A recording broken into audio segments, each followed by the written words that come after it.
స్త్రీశక్తి పథకం భారం కాదని బాధ్యతని శ్రీకాకుళం ఎమ్మెల్యే గొండు శంకర్ అన్నారు. ఆర్టీసీ బస్సులో ప్రయాణించే మహిళలు, ట్రాన్స్జెండర్లకు త్వరలో స్మార్ట్ కార్డులను పంపిణీ చేస్తామని తెలిపారు. స్త్రీశక్తి పథకం ప్రచారంలో భాగంగా నగరంలోని సూర్యమహల్ జంక్షన్ నుంచి 7 రోడ్ల కూడలి వరకు మహిళలతో కలిసి భారీ ర్యాలీ నిర్వహించారు. ఈ సందర్భంగా సూపర్ 6 పథకాల్లో స్త్రీశక్తితో ఎక్కువ మంది లబ్ధి పొందుతున్నారని ఆయన అన్నారు.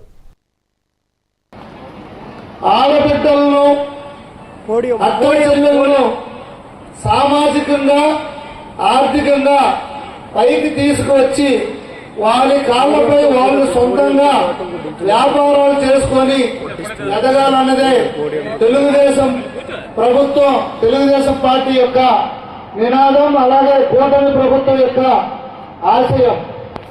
దాంట్లో భాగంగా ఈరోజు గౌరవ ముఖ్యమంత్రి వర్యులు శ్రీ నారా చంద్రబాబు నాయుడు గారు, ఉప ముఖ్యమంత్రి వర్యులు పవన్ కళ్యాణ్ గారు, నరేంద్ర మోడీ గారు, కేంద్ర ప్రభుత్వం ప్రధానమంత్రి గారి సహాయ సహకారాలతో ఈరోజు ఎన్నో కార్యక్రమాలు చేపట్టడం జరిగింది. దాంట్లో భాగంగా ఈరోజు స్త్రీ శక్తి పథకం ద్వారా ఉచిత బస్సు మహిళలకు ఏర్పాటు చేయడం జరిగింది.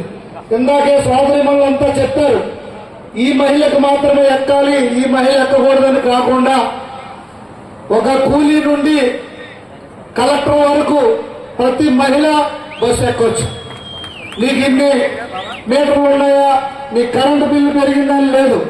ప్రతి ఒక్క మహిళ, టీచర్లు కానీ, ఎండిఓలు కానీ, ఏపీ వాళ్ళు కానీ, ఏపీఎంలు కానీ, అందరూ ఎంఆర్ఓలు అందరూ కూడా బస్సు ఎక్కి శుభ్రంగా ప్రయాణం చేస్తున్నారు ఉచితంగా.